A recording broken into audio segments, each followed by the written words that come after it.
NEET छात्रा मौत case बाद खुली बिहार सरकार की नीति, सभी गर्ल्स हॉस्टल का होगा इंस्पेक्शन। नमस्कार, आप देख रहे हैं सिटी पोस्ट लाइव। मैं हूं सृष्टि राज।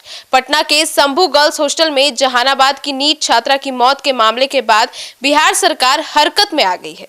राज्य सरकार ने महिलाओं और बालिकाओं की सुरक्षा को लेकर बड़ा फैसला लेते हुए बिहार के सभी महिला छात्रावास, आवास गृह और आश्रम गृहों की जांच कराने का आदेश दे दिया है। अब इस पूरे मुद्दे पर विस्तार से बातचीत करने के लिए हमारे साथ मौजूद हैं chief editor Shrikant Pratyush sir. Sir, NEET छात्रा मौत केस के बाद बिहार सरकार की नींद खुल गई है अब। बिल्कुल, इस घटना ने तो पूरे बिहार सरकार को हिला कर रख दिया है। नीतीश कुमार की यूएसपी है सुशासन, और जिस तरह से छात्रा के साथ कांड हुआ है उसने तो सुशासन पर सवाल खड़े किए ही हैं। और आपने देखा है कि परिवार के लोग पुलिस जांच से संतुष्ट नहीं हैं और सरकार को आखिरकार सीबीआई को हैंडओवर करना पड़ा है। तो सरकार की नींद अब खुली है और नीट की तैयारी कर रही छात्रा के मौत के बाद अब सरकार ने छात्रावासों को लेकर, खासतौर पर महिला छात्रावासों को लेकर बड़ा फैसला लिया है।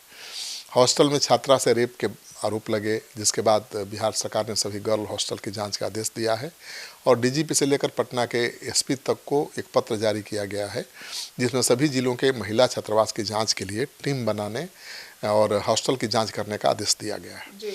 महाधिवक्ता कार्यालय की ओर से बिहार के मुख्य सचिव, डीजीपी, राज्य के सभी 9 प्रमंडलों के आयुक्तों और पटना के डीएम और एसएसपी को पत्र भेजा गया है और कहा गया है कि भाई सभी छात्रावासों की जांच करिए। जी सर, सरकार ने सभी जिलों के लोगों को खास निर्देश दिया है। बिल्कुल, अपने अपने क्षेत्र में संचालित महिला और बालिका छात्रावास, आवासन गृह और आश्रय गृहों को चिन्हित कर उनकी विस्तृत सूची सौंपने का निर्देश दिया गया है डीएम को, एसपी को भी।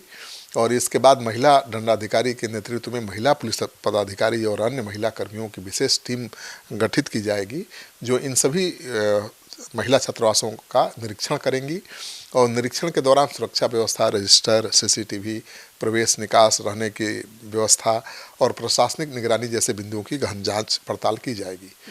सरकार का उद्देश्य है कि छात्राओं और महिलाओं को सुरक्षित वातावरण मिल सके और किसी भी तरह की लापरवाही पर तत्काल कार्रवाई की जाए। नीट छात्रा की मौत के बाद यह कदम राज्य में महिला सुरक्षा को लेकर सरकार की गंभीरता को भी दिखाता है। प्रशासन का कहना है कि जांच के बाद आवश्यक सुधार और सख्त कदम उठाए जाएंगे। तो अब तक तो छात्रावास जिसको मन करता था खोल लेता था और जैसे मन करता था चलाता था, लेकिन इस कांड के बाद अब छात्रावास की सुरक्षा को लेकर सवाल उठने लगे हैं और सरकार ने बड़ा फैसला लिया। जी सर, पटना में नीट छात्रा के साथ हुए कांड ने सरकार को हिलाकर रख दिया। बिल्कुल, ये हिला देने, सरकार को ही नहीं पूरे बिहार को हिला कर रख दिया है। और आपको बताइए कि पीड़ित छात्रा पटना में रहकर नीट की तैयारी कर रही थी और एक गर्ल हॉस्टल में रह रही थी। 26 दिसंबर को छात्रा का पूरा परिवार अचानक हॉस्टल पहुंचा और जहानाबाद घर ले गया। इस दौरान सीसीटीवी फुटेज में छात्रा और परिजनों का व्यवहार जांच के दायरे में भी आया।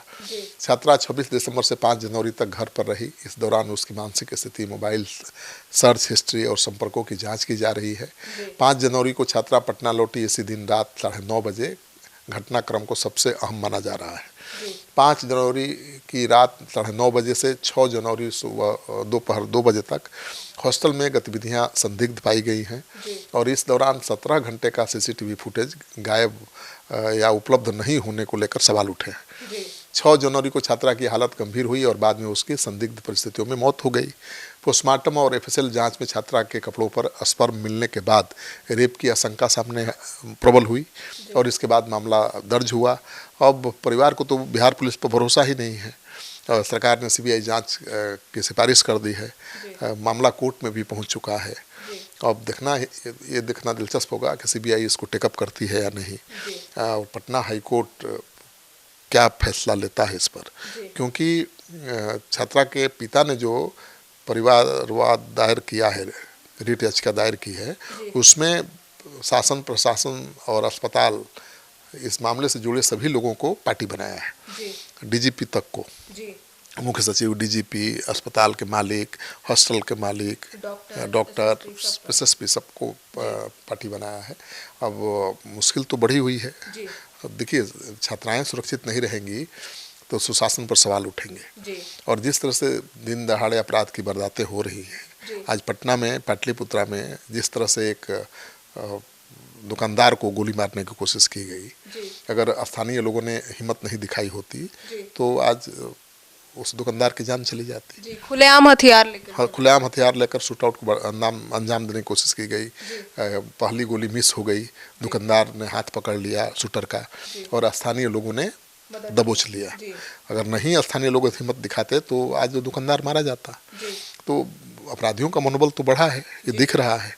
तो सरकार के लिए सबसे बड़ी चुनौती है सरकार की जो यूएसपी है सुशासन की, उसको बनाए रखने की। तो सुना आपने हमारे इस डिबेट को। तो अब देखना होगा कि नीट छात्रा केस में सरकार इस पूरे केस को किस तरीके से सुलझाती है और यह बढ़ते अपराध को सरकार किस तरीके से नियंत्रण करती है। तो फिलहाल इस खबर में इतना ही। आगे की खबरों के लिए जुड़े रहिए हमारे साथ और देखते रहिए सिटी पोस्ट लाइव। धन्यवाद।